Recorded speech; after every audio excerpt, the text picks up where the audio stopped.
Hello friends, आप सबको स्वागत है मेरे YouTube channel all about architecture में।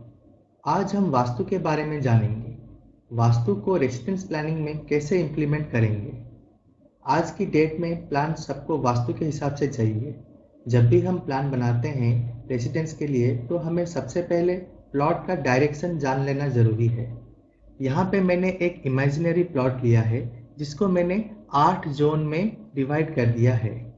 नेमली north east zone, north zone, north west zone, west zone, south west zone, south zone, south east zone and east zone. तो सबसे पहले आज हम नॉर्थ ईस्ट जोन के बारे में बात करेंगे। नॉर्थ ईस्ट जोन प्लॉट में सबसे ऑस्पिशियस जोन माना जाता है, इसीलिए इस एरिया में टेम्पल यानी कि पूजा रूम नहीं तो मेडिटेशन रूम भी दिया जाता है। अगर आपके प्लॉट का फेसिंग नॉर्थ या ईस्ट है तो हम नॉर्थ ईस्ट से घर के लिए एंट्रेंस दे सकते हैं, ये भी बहुत अच्छा माना जाता है। बालकनी और वरांडा भी इस एरिया में दे सकते हैं। फर्स्ट फ्लोर में या ग्राउंड फ्लोर के ऊपर वाले फ्लोर में हम नॉर्थ ईस्ट में अगर बालकनी देंगे ये घर के लिए अच्छा माना जाता है। इस जोन में हम अंडरग्राउंड वाटर टैंक भी दे सकते हैं, मगर इस जोन में सेप्टिक टैंक, टॉयलेट्स और किचन बनाना सख्त मना है। अब हम बात करेंगे नॉर्थ जोन के बारे में। नॉर्थ जोन में ओपन स्पेस और लिविंग रूम देना अच्छा होता है। ये इसलिए अच्छा होता है क्योंकि इस जोन में सबसे अच्छा सनलाइट आता है। सुबह के टाइम सनलाइट पूरा कूल रहता है और क्लियर रहता है, इसीलिए नॉर्थ जोन में ओपन स्पेस और लिविंग रूम देना अच्छा है। ट्रेजरी रूम भी इस जोन में हम दे सकते हैं। एंट्रेंस मैंने जैसे कहा था नॉर्थ या ईस्ट फेसिंग में एंट्रेंस देना अच्छा है और सबसे अच्छा नॉर्थ ईस्ट जोन में देना होता है। इस एरिया में बेडरूम देने से बचे। फिर हम चलते हैं प्लॉट के नॉर्थ वेस्ट जोन में।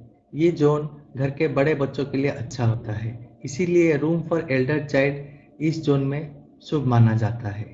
गेस्ट बेडरूम भी हम इस जोन में बना सकते हैं, मगर अगर आपका घर का फेसिंग नॉर्थ या नॉर्थ वेस्ट है तब जाके हम यहाँ पे घर पे गेस्ट बेडरूम दे सकते हैं। ये प्राइवेसी पॉलिसी को फॉलो करता है। इस जोन में हम डाइनिंग और स्टडी रूम भी दे सकते हैं। टॉयलेट और वॉशिंग प्लेस भी इस जोन में दिया जा सकता है। तो अब हम वेस्ट जोन के बारे में बात करेंगे। ये जोन वास्तु के हिसाब से सबसे ज़्यादा अनस्पेशियस जोन होता है। इस जोन में घर को कभी भी डायरेक्ट एंट्रेंस नहीं दिया जाता है। अगर आपका घर का फेसिंग वेस्ट जोन है तो घर का एंट्रेंस हम घुमा के नॉर्थ साइड से देंगे। डायरेक्ट हम वेस्ट साइड से कभी भी घर को एंट्रेंस वेस्ट जोन से नहीं देंगे। इस जोन में हम ओवरहेड वाटर टैंक देंगे क्योंकि ओवरहेड वाटर टैंक के लिए ये जोन अच्छा है। Dining room, children's room, study room, बाकी सब रूम इस जोन में बनाया जा सकता है। टॉयलेट और सेप्टिक टैंक इस जोन में बनाना सबसे ज़्यादा अच्छा है। इस जोन में टॉयलेट और सेप्टिक टैंक का जोन इसलिए बनाया जाता है क्योंकि इस जोन में सबसे ज़्यादा सन ग्लेयर आता है और हीट के कारण टॉयलेट में ये डिसइंफेक्टेंट की तरह काम आता है। अब हम बात करेंगे साउथ वेस्ट जोन के बारे में। इस जोन में सबसे पहला प्रायोरिटी मास्टर बेडरूम को जाता है। मास्टर बेडरूम को ज़्यादातर साउथ वेस्ट वाले जोन में बनाया जाता है। इस जोन में हम वार्डरोब, हेवी आइटम्स और स्टेयरकेस भी बनाते हैं। ये जोन हमेशा बिल्डिंग का सबसे ज़्यादा हाइट वाला जोन माना जाता है, इसीलिए इस जोन में हम स्टेयरकेस को बनाते हैं क्योंकि स्टेयरकेस का हेडरूम हमेशा बिल्डिंग के टॉप में बनेगा और ये बिल्डिंग का सबसे हाइट वाला जगह रहेगा। इस जोन में कभी भी ज़्यादा वाटर बॉडीज देना नहीं चाहिए क्योंकि ये पानी के लिए ये जगह सेफ नहीं है। इस जोन में हमें वाटर बॉडीज को अवॉइड करना चाहिए, जैसे कि वेल और पॉन्ड, ये सब हमें इस जोन में नहीं देना है।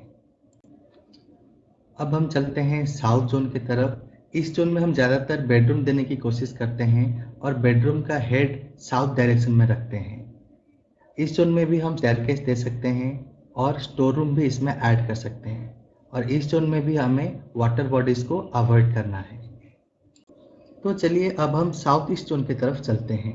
ये जो जोन है वास्तु के हिसाब से इसे अग्निकोणा भी बोला जाता है, इसीलिए इस जोन में हम किचन बनाते हैं और हम इस किचन में हमेशा अपना चेहरा ईस्ट की तरफ रख के खाना बनाते हैं। Electric panel room, storage room for oil भी इस जोन में बनाया जाता है। Avoid well and water bodies, इस जोन में हमें भी वाटर बॉडीज को अवॉइड करना है। तो फाइनली अब हम बात करेंगे अपने लास्ट जोन के बारे में, जो कि है हमारा ईस्ट जोन। इस जोन में हम नॉर्मली सभी रूम बना सकते हैं, जैसे कि bedrooms, open space, living room, study room, मगर इस जोन में हम टॉयलेट और सेप्टिक टैंक को अवॉइड करेंगे। तो अब हम सारे रूम्स के अरेंजमेंट जान गए वास्तु के हिसाब से। आपको ये वीडियो कैसा लगा कमेंट सेक्शन में जाके ज़रूर बताइए, और आप मेरे इस चैनल को प्लीज़ लाइक, शेयर और सब्सक्राइब भी करें। Thank you.